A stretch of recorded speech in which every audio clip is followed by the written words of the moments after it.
Happy and blessed Easter week and good late afternoon local time from Metro Manila, the Philippines, Southeastern Asia.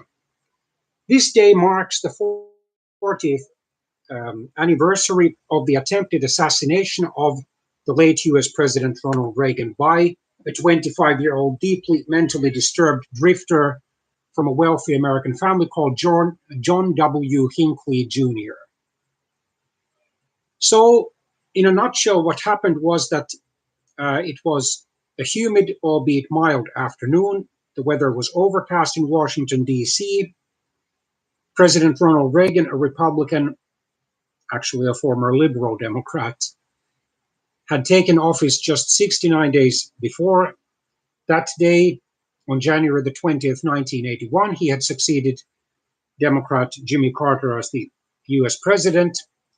And he actually had taken time from his busy schedule to talk about his economic program to a largely Democratic, actually mostly Democratic audience, made up of members of the American Federation of Labor dash Congress of Industrial Organizations, the largest labor union federation in the United States, and traditionally most card-carrying labor union members have been, if not members of the Democratic Party, at least Democratic voters. Of course, nowadays, 40 years later, it's not that simple. Actually, many of them voted for Donald Trump in at least 2016. Probably a smaller number did so in 2020. But let's leave that aside. Ronald Reagan spoke warmly and positively, optimistically, as was his habit. And he got, according to one of his biographers, Edmund Morris, just enough applause to satisfy him. So it was mostly polite applause. None of the people present wanted to be openly rude to the president, even though many of them probably disagreed with at least some of his economic policies, especially with his proposed cuts to Social Security and health and education budgets.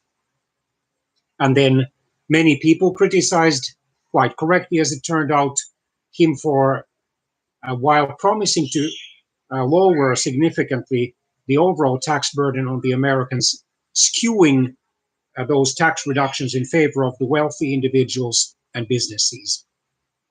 And then, as it turned out, William A. de Gregorio, in his book, was it maybe the second or third edition of his or fourth edition, I can't remember, of his complete book of US presidents covering the years 1789 to 1993, quoted a Washington-based think tank or public policy institute or agency as estimating that overall during the Reagan years, 1981 to 1989, the average American taxpayers actually got only a rather small tax cut, if not actually an overall tax increase, because of the fact that when Reagan shifted quite many responsibilities to the states, many US federal states had to raise their taxes. And contrary to the US federal government and legislature, the Congress, many US federal states technically have constitutions that forbid official deficit spending. So in order to have tax cuts, there need to be reductions in spending, or at least in the rate of spending. And besides, as a part of the package to save Social Security, that fund which is meant for the retired Americans, those over the age of 65, there were quite large tax increases. Besides, certain user fees, for example, were up sharply. So overall, the average Americans, while they did get a rather substantial tax cut federally, especially their state taxes rose, so that largely, if not completely, offset the tax increases. But let's leave that aside.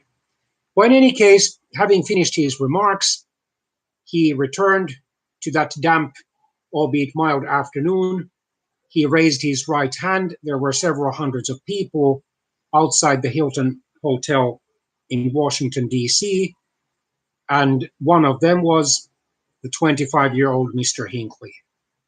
Hinckley was a deeply disturbed young man emotionally.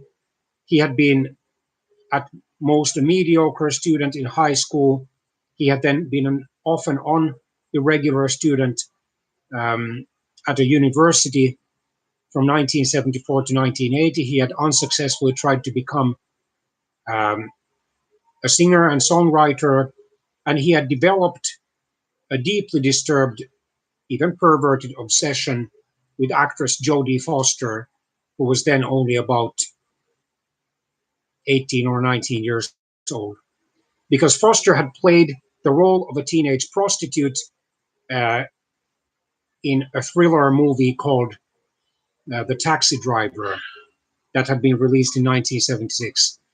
Mr. Hinckley, in his disturbed mind, had developed an obsession with Foster and had imagined that if he at least attempted to assassinate Ronald Reagan or managed to do that, then Miss Foster would be willing to have an affair with him. This, of course, never happened. He watched that movie 15 times, even bought its soundtrack and the book on which it was based. So what happened was that some people were wounded, including Reagan himself. None were killed, although one of them, the White House press secretary, James Brady, was hit in the head. He managed to survive another 33 years before succumbing to those injuries, but during the last 33 years of his life, he was confined to a wheelchair. He became, after having recovered sufficiently from the accident to be able to at least speak normally, or rather normally, an advocate for gun control. And then there was a police officer who was wounded. At least one police officer was wounded, and then a few others. Well, aside from God's grace and providence that saved Ronald Reagan from dying, he was actually very close to death. I think the bullet was lodged just millimeters, or at most a few centimeters, from a vital organ inside him. So aside from God's providence and grace that preserved President Reagan, the fact that he was, for a 70-year-old American man, in remarkably good shape. He was not overweight, especially regarding his age, and besides, he engaged in a number of vigorous workouts, for example, chopping wood, horseback riding, walking, hiking, and working out. He had a makeshift gym in the White House even. So for his age, he had a remarkably strong body, especially given the fact that he was a 70-year-old man. Shocked, I mean, this assassination attempt on Ronald Reagan, regardless of their political affiliation, shocked most Americans and created a deep sympathy for him, and probably tens of millions of Americans at least occasionally prayed for Reagan's survival and recovery. And already 12 days later, if I remember correctly, from one of his biographies or biographical accounts about him, he returned to the White House. However, up to 40% of his blood had been lost, and that, according to one of his biographers, Edmund Morris, was a physical shock from which he never fully recovered. Anyway, he was determined to have an even closer relationship with God than he had prior to the shooting, and he tried to dedicate the rest of his life even more fully to God. He had been a professing Christian since 1922, when, as an 11-year-old boy, he professed Jesus Christ as his personal savior in a Church of the Disciples of Christ denomination, somewhat similar to the Baptist Church, where his mother Nell belonged. And then on his profession of faith, or after his profession of faith, he asked to be baptized as a believer by immersion. After marrying his second wife, actress Nancy Davis, in 1952, he switched to the Presbyterian Church, where Nancy apparently belonged. And was it already since the 1950s or 1960s that, already I think since the 1950s that a world-famous American Baptist evangelist, Billy Graham, had known Ronald Reagan, and he had detected, as he put it in his autobiography, "Just as I am, a spiritual side to Ronald Reagan." For example, at a small dinner party in Beverly Hills or somewhere else in the United States, Reagan had brought up the topic of the second coming of Jesus Christ. And once, when Graham had been invited to the White House during Reagan's presidency, the president and first lady, so Ronald and Nancy Reagan, got into a discussion about the issue of salvation, who was going to be saved and who was going to be lost. And according to evangelist Graham, President Reagan gave his answer straight from the Bible. And then Nancy, who was perhaps not so deep in these spiritual matters, although she was, I assume, also professing Christian, turned to evangelist Graham and asked, "Billy, is that right?" And Graham replied positively and added some details to what Reagan had already presented. And actually, there was a special prayer service for the wounded president, where, for example, Graham took part, and to his surprise, the famous American singer Frank Sinatra, who was a close friend of the Reagans, was there. And during the prayer, Sinatra actually said "Amen" twice. So after the assassination and the recovery, Reagan served as US president for almost 8 more years until his retirement, constitutionally mandated retirement, in January 1989. During those years, Reagan, despite being a professing Christian, rather rarely attended Sunday services at the National Presbyterian Church of Washington, D.C. Interestingly enough, it was Graham, for example, Graham, who asked him to consider staying away and instead consider having a private Christian service inside the White House. Because Reagan himself complained that there was so much security needed if he went to church that it disrupted the sermon and the service. Eventually, the National Presbyterian Church ordered a number of renovations to be made into the actual church building, whereby the Reagans could enter the building from the rear and sit in the balcony unnoticed by the rest of the congregation. And obviously, this attempted assassination of Ronald Reagan 40 years ago made the United States intelligence and protection services screen even more closely suspicious material in the digital mass media. Roughly a decade later, when the internet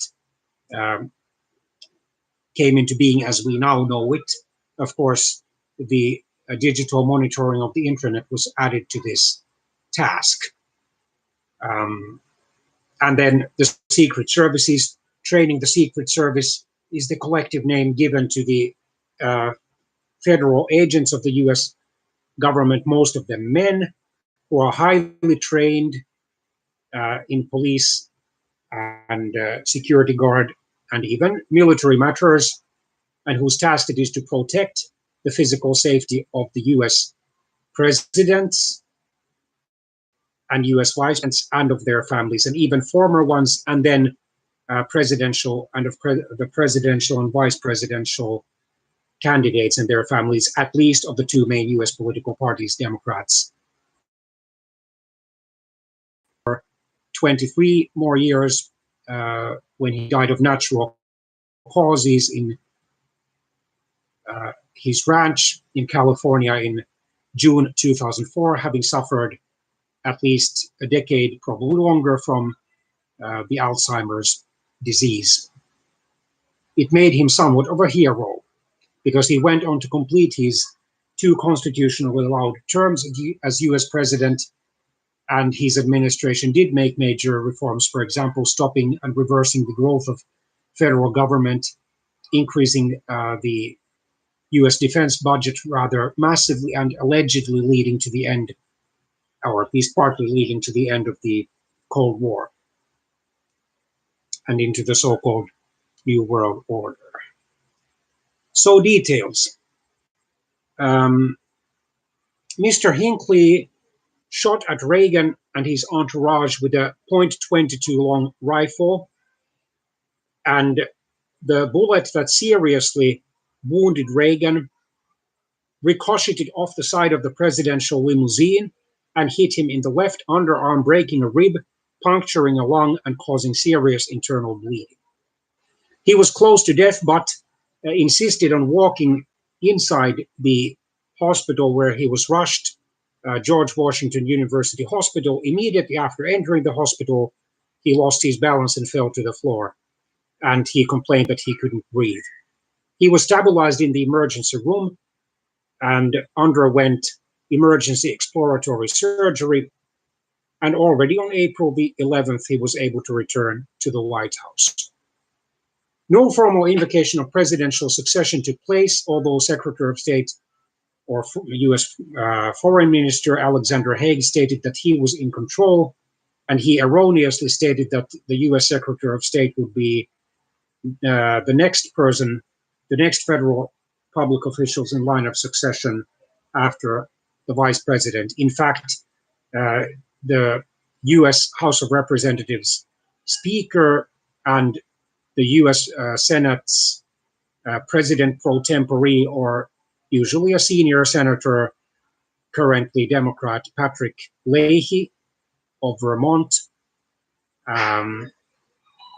who presides over the Senate, giving his or her fellow senators turns of speaking and so forth, and monitoring the debate, when the US vice president, who is officially, according to the US Constitution, the president or chairperson of the US Senate, is away on official business. And only after those officials comes the US Secretary of State. US Vice President George Bush Sr. returned to Washington from Fort Worth, Texas. Texas was his adopted state of residence, although he was originally from Connecticut. So, White House Press Secretary James Brady, Secret Service agent Tim McCarthy, and police officer Thomas Delahunty also were wounded. All of them survived, although Brady was the worst injured one of them. The federal judge subpoenaed Foster to testify at Hinckley's trial, meaning actress Jodie Foster, and he was found not guilty because of insanity on charges of attempting to assassinate the president. However, because he was considered a dangerous individual, given his deeply disturbed mental condition, he remained confined to a psychiatric facility until September 2016, when he was released. And this, of course, created somewhat of a panic in the US public and even internationally, because it came under 4 months after the assassination of the famous British-American rock and roll musician John Lennon in New York City. That had taken place, if I remember correctly, on December the 8th, 1980.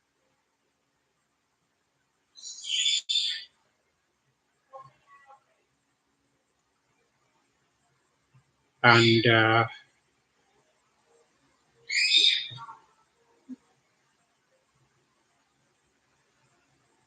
Hinckley even enrolled in a writing course at Yale University in New Haven, Connecticut in 1980, after reading in People magazine that actress Foster was studying at that university. In late 1980, so some or several months before the assassination, Mr. Hinckley wrote numerous letters and notes to Miss Foster, and even called her twice, and refused to give up when she told him bluntly that she was not interested in having a romantic relationship with him, or even a friendship. Hinckley, in his deeply insane mind was convinced that he would be Foster's equal if he became a national figure. He tried to emulate the fictional taxi driver Travis Bickle and began stalking then US President Jimmy Carter. He was surprised at how easy it was to get close to the president. Of course, it no longer is that easy. He was only a foot or about 30 centimeters away at one event, but was arrested in October 1980 at Nashville International Airport and fined for illegal possession of firearms. Too bad Mr. Hinckley was released from custody. The FBI did not connect Hinckley's arrest to then President Carter and did not notify the US Secret Service either. Hinckley's parents, who were deeply concerned about his mental health, or rather the lack thereof, briefly placed him under the care of a psychiatrist. Hinckley then turned his attention to Ronald Reagan, who became the US president-elect on November the 4th, 1980. Ironically, he told his parents that Reagan's election would be good for the country. In early March 1981, so just a couple of weeks before the assassination attempt, he wrote 3 or more notes to Foster, well, 2 or 3 weeks before the assassination attempt. Miss Foster correctly gave these notes to the dean of her university's department, of her university, who gave them to the Yale Police Department, who sought, but unfortunately were unable to find and arrest Hinckley.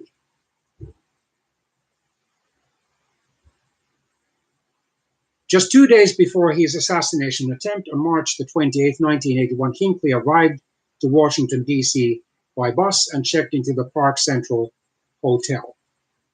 Although he knew that he might be killed during the assassination attempt,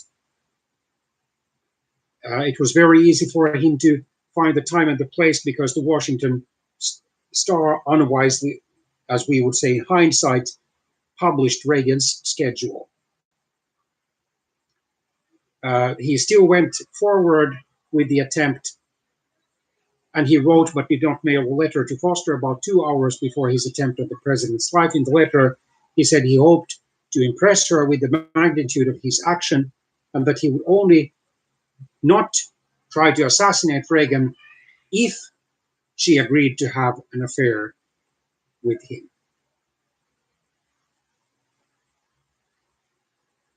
The US Secret Service was very familiar with the scene of the crime, the Washington Hilton Hotel, because it had inspected the hotel over 100 times for presidential visits since the early 1970s. The Hilton Hotel of Washington, D.C. was considered the safest venue in the US Capitol because of its secure enclosed passageway called President's Walk, built after the 1963 successful assassination attempt on then US President John Kennedy. Reagan entered the building through the passageway at about 1:45 p.m. local time, waving to a crowd of news media and citizens.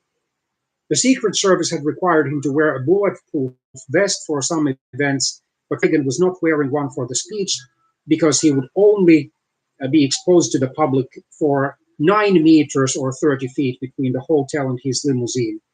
And the agency that day, this would of course change after the attempted assassination of Ronald Reagan, did not require vests for agents. But one problem with the bulletproof vests is that, as the assassinated former Philippine Senator Nino Aquino noted in his second last interview in Taipei, Taiwan, that there was nothing in the head, nothing to protect him from a potential assassin who would like to shoot him in the head, which was unfortunately exactly what happened to him at the Manila International Airport, renamed later the Nino Aquino International Airport in August 1983.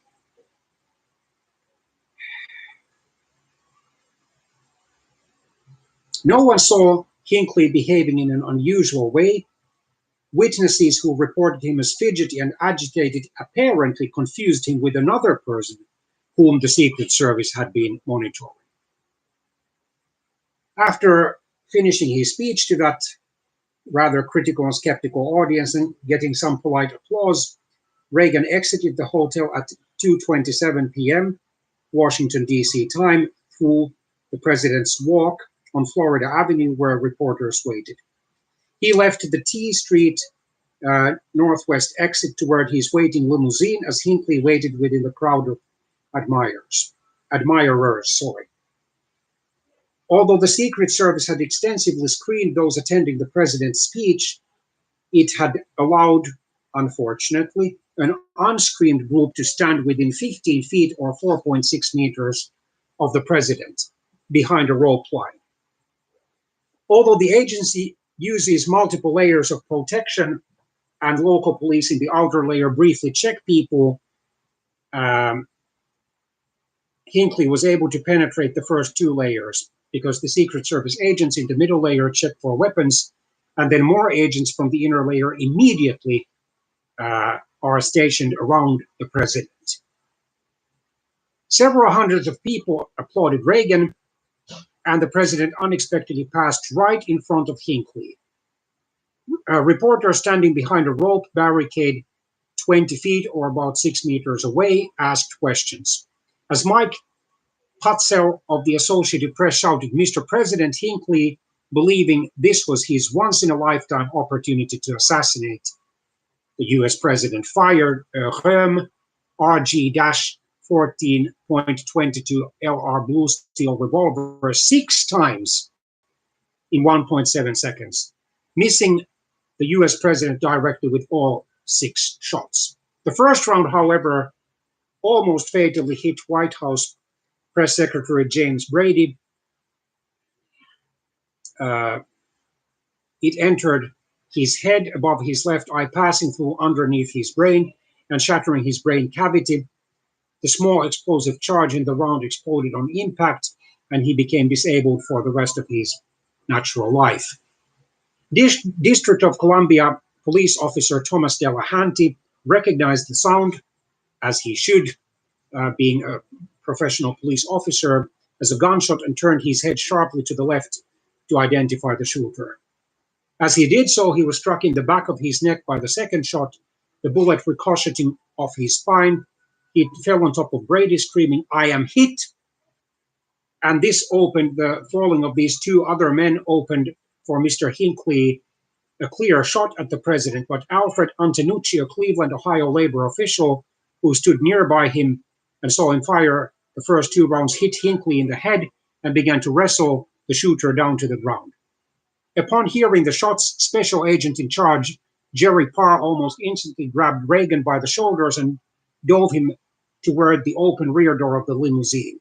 Agent Ray Shaddick trailed just behind Parr to assist in throwing both men into the car. The third round overshot President Reagan, instead hitting the window of a building across the street. Parr's prompt actions likely saved Reagan's life, because without them, like from a human standpoint, of course, without God allowing it, Reagan would have died. Reagan would not have survived that day. But from a human standpoint, Parr's prompt actions likely saved Reagan's life, because otherwise he would likely have been hit in the head, and his chances of survival would have been much, much smaller. Because after all, head is one of the human body's most vulnerable parts. So Reagan most likely would have passed away, or then he would have been disabled and probably have been declared promptly or soon thereafter incompetent to serve as US president by the US Congress. In that case, Vice President George Bush Sr. would have become the US president, and the recent US political history would have been somewhat different.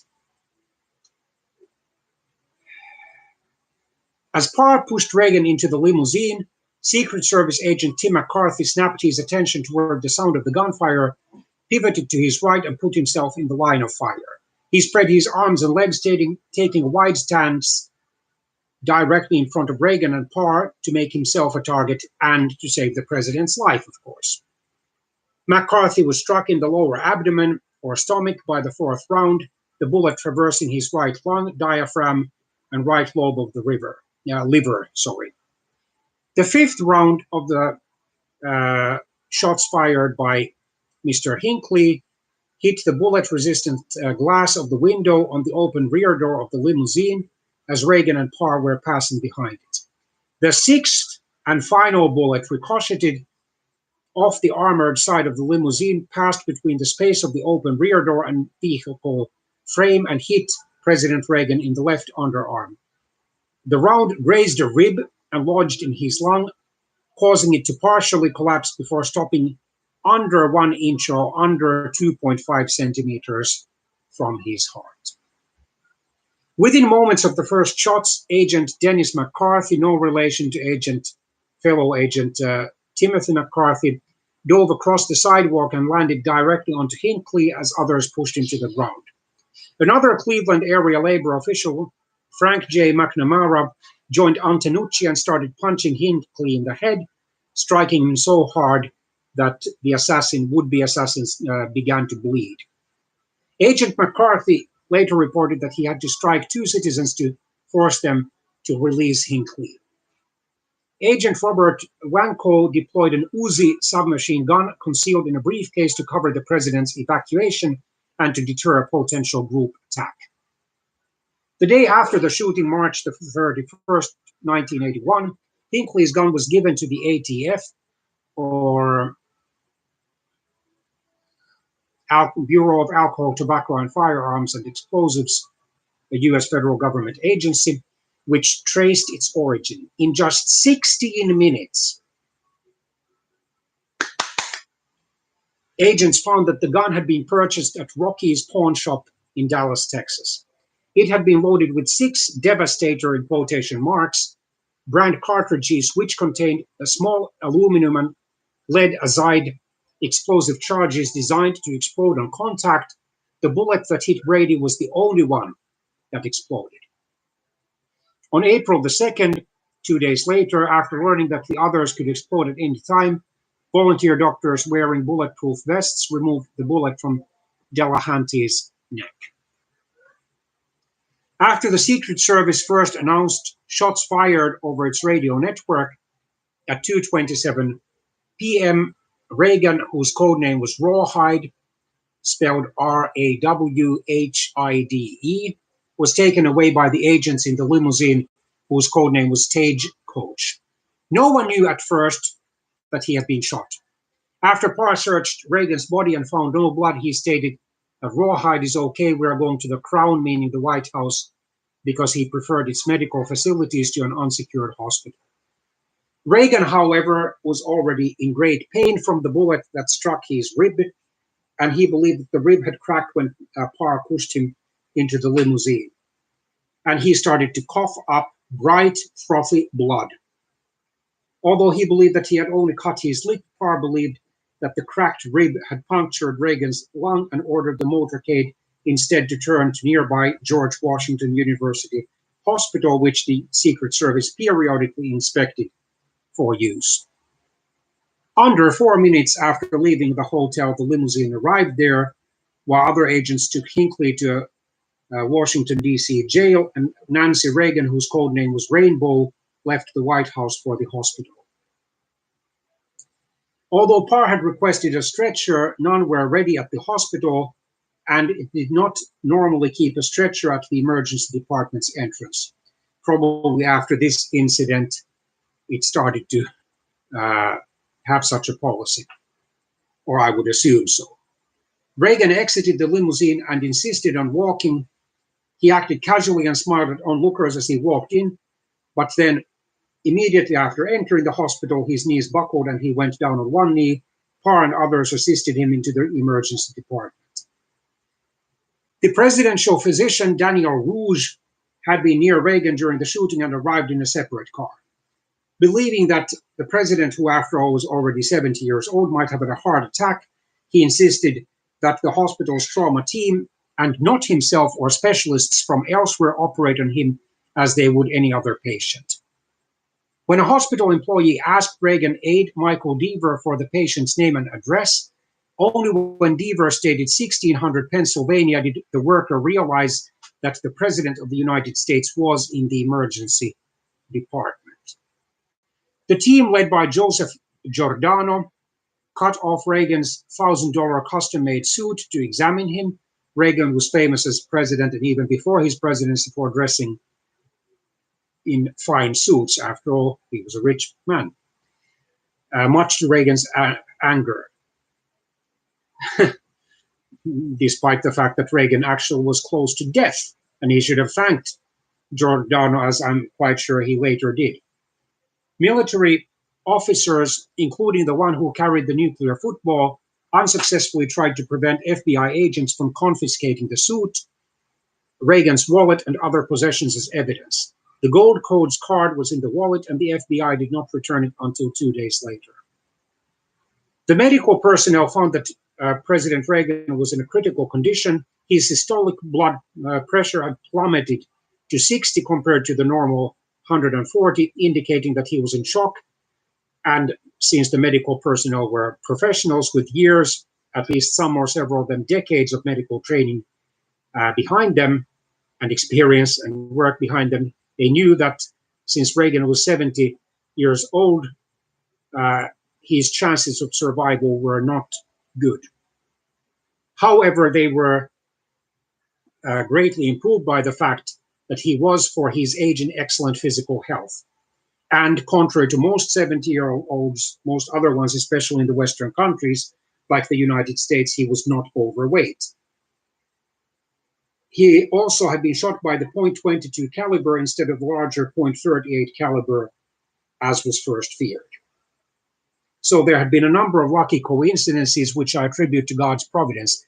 Not so that Reagan was this great, mighty, incredibly righteous leader and individual. No, he wasn't, although he was definitely much more righteous than the recently dethroned, if we may call that, US President Donald Trump.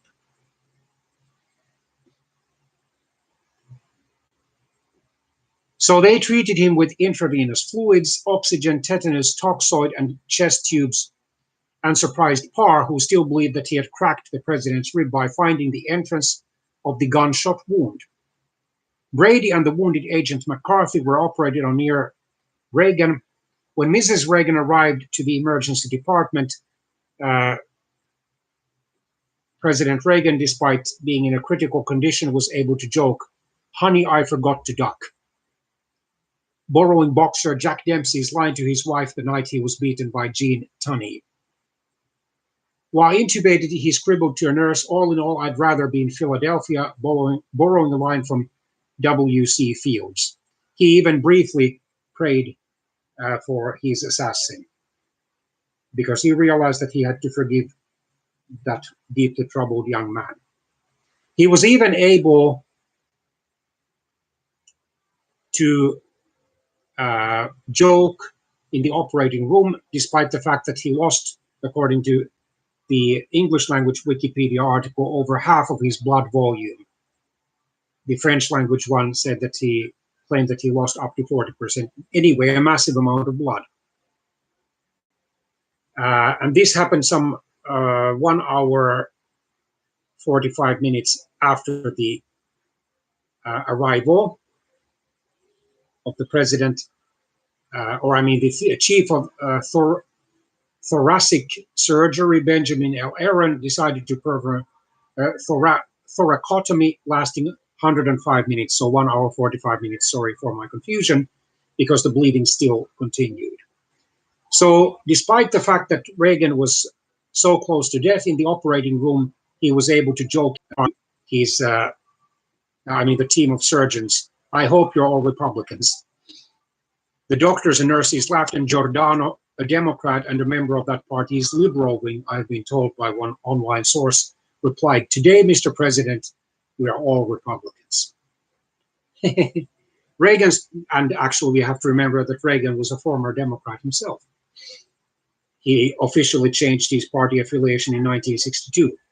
Reagan's post-operative course was complicated by fever, which was treated with antibiotics. So Reagan's doctors and others predicted, since he had entered the operating room weak but conscious and not in shock, and the surgery being routine, that he would be able to leave the hospital in 2 weeks, and this actually happened. Returned to work at the Oval Office, the most famous of the presidential offices in the White House, in a month, and completely healed in 6 to 8 weeks with no long-term effects.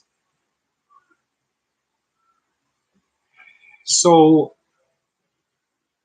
on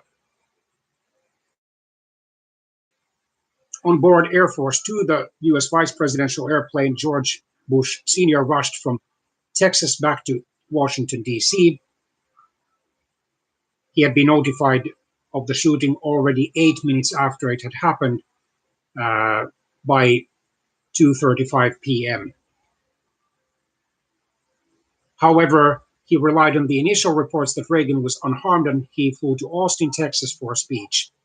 At 3:14 p.m., he got a coded teletype from U.S. Secretary of State Alexander Haig. Mr. Vice President, in the incident you will have heard about by now, the president was struck in the back and is in serious condition. Medical authorities are deciding now whether to or not to operate. Recommend you return to D.C. at earliest possible moment, Secretary Alexander Haig, Jr. Air Force Two refueled in Austin before returning to Washington at what its pilot described as the fastest speed in the airplane's history. The aircraft did not have secure voice communications, and Bush's discussions with the White House were to the press. White House counsel Fred Fielding immediately prepared for transfer of presidential powers under the 25th Amendment, and Chief of Staff James A. Baker and counselor to the president Edwin Meese went to Reagan's hospital, still believing that the president was unharmed. Within 5 minutes of the shooting, members of the cabinet began gathering in the White House Situation Room. At the time, the Cold War tensions were very much alive, not the least because of the continuing Soviet war on the Afghan insurgents, Mujahideen guerrillas in Central Asia, and not the least also because of the situation in the Middle East with the Iraq-Iran and the still fresh radical Islamic revolution of Iran that had only occurred 2 years before. And then the pro-democracy solidarity trade union movement in communist Poland. The US federal cabinet was also concerned that the Soviets would take advantage of this unstable situation to launch a nuclear attack. Haig Defense Secretary Caspar Weinberger and Allen discussed various issues, including the location of the nuclear football, the submarine presence, a possible Soviet invasion against Poland. There had been a warning strike there, and the presidential line of succession.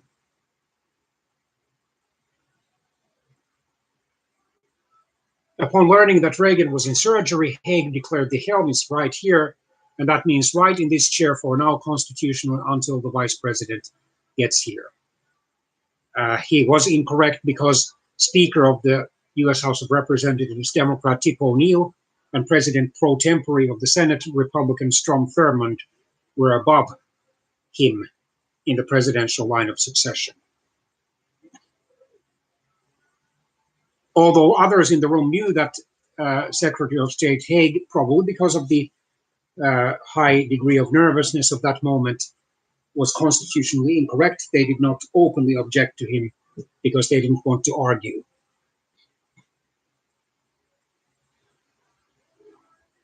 At the same time, a press conference was underway in the White House briefing room. CBS reporter Leslie Stahl asked Deputy Press Secretary Larry Speakes, who was running the government. Speakes responded non-committally, "I cannot answer that question at this time." Upon hearing Speakes' remark, Haig wrote and passed an erroneous note to Speakes, ordering him to leave the podium immediately. Moments later, Haig himself entered the briefing room and then made the following controversial statement. "Constitutionally, gentlemen, you have the president and the vice president and the secretary of state in that order. And should the president decide he wants to transfer the helm to the vice president, he will do so. As of now, I am in control here in the White House pending the return of the vice president and in close touch with him. If something came up, I would check with him, of course. Despite his familiarity with the briefing room from serving as Richard Nixon's last chief of staff from 1973 to 1974, Stoll described Haig as visibly shaken, and the Associated Press wrote that his voice continually choked up and quavered with emotion, and his arms trembled. Actually, those in the Situation room reportedly laughed when they heard him say, "I am in control here."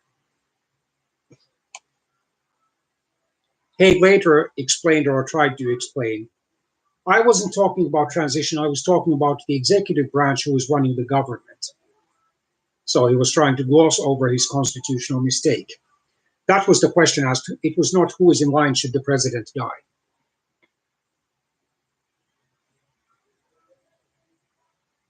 On Air Force Two, Bush watched Haig's press briefing. Nice told him that Reagan was stable after surgery to remove the bullet. The vice president decided not to fly by helicopter from Andrews Air Force Base to the White House. He later said only the president lands on the South Lawn. After landing at 6:30 p.m., Marine 2 instead flew to number 1 Observatory Circle. Reagan's surgery ended at 6:20 p.m., so under 4 hours after the attempt on his life, although he did not regain consciousness until 7:30 p.m. Vice President Bush arrived at the White House at 7 o'clock Washington time and did not invoke Section 4 of the 25th Amendment. He stated on national television at 8:20 p.m., "I can reassure this nation and the watching world that the American government is functioning fully and effectively. We've had full and complete communications throughout the day."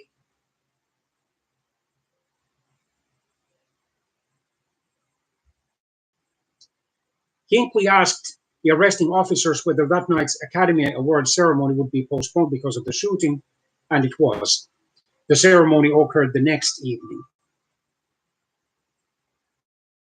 Since President Reagan survived the surgery with a good prognosis, the United States and its people could breathe a collective sigh of relief. In the immediate aftermath of the shooting, given the concerns that Reagan might either die or be disabled, even for a long time, and possibly be forced to resign because of that potential disability, the Dow Jones Industrial Average declined before the New York Stock Exchange closed early, but the index rose the next day as Reagan recovered. And this shooting made Reagan appear somewhat like a hero because he recovered so quickly. And at last, in November or December 1982, the US economy, which had been in a rather deep recession, the unemployment rate had topped percent in late 1982. At last, the US economy began to recover and then grew steadily until 1990. Reagan went on to become one of the United States' most popular modern presidents ever, and just about uniquely in the history of the US presidency, according to the late American historian Henry Steele Commager in his book, Pocket History of the United States, almost uniquely in the history of the US presidency. Of course, he was referring to those US presidents whose popularity had been gauged, estimated by opinion polls.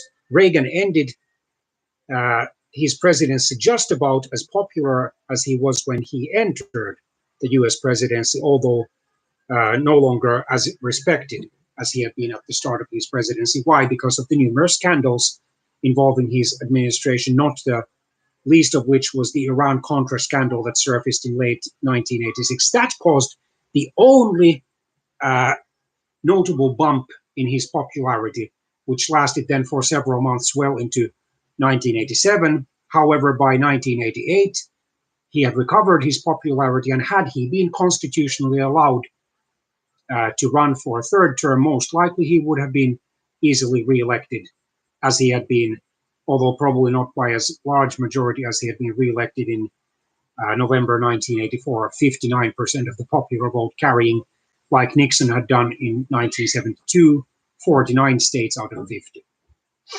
Only Minnesota and Washington, D.C. voted for Reagan's opponent, the Democratic presidential candidate and former U.S. Vice President Walter Mondale.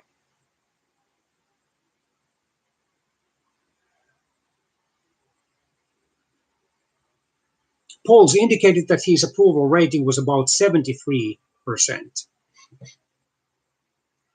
Well, as an aside, I can say that Mrs. Reagan, who was concerned about the president's safety, started to consult an astrologer on the so-called safe days when it would be secure for the president to make public appearances.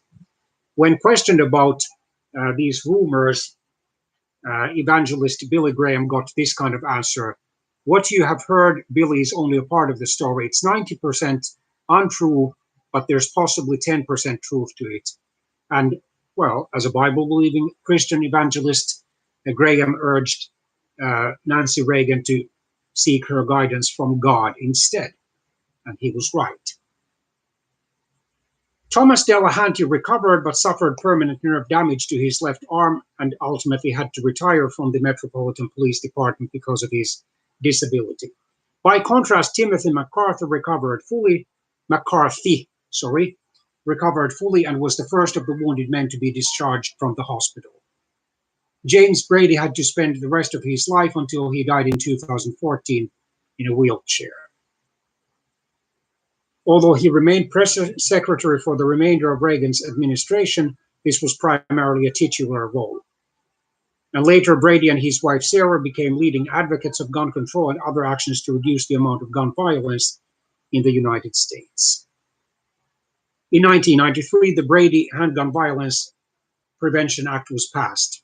This was during the first year of former U.S. President Bill Clinton, a Democrat, in office. The shooting obviously aroused more debate on gun control because it came only, under 4 months after the December 1980 handgun murder of John Lennon.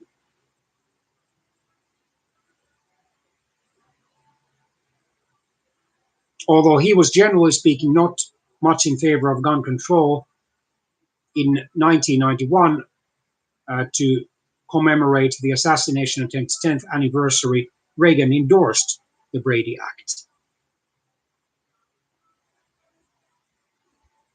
In 1994, he even participated in the 216 to 214 passage of the federal assault weapons ban in the U.S. House of Representatives, convincing Scott L. Klug and Richard Swett, spelled S-W-E-T-T, to vote for the bill. After the assassination attempt, Jerry Parr was hailed as a hero. He received congressional recommendations for his actions and was named one of the 4 top cops or top police officers in the U.S. by Parade magazine. He died of congestive heart failure at a hospice in Washington, D.C. in October 2015, aged 85. Antonucci and McNamara both were ill for the rest of their lives because of the assassination attempt. McNamara passed away only a few months later, while Antonucci lingered until 1984.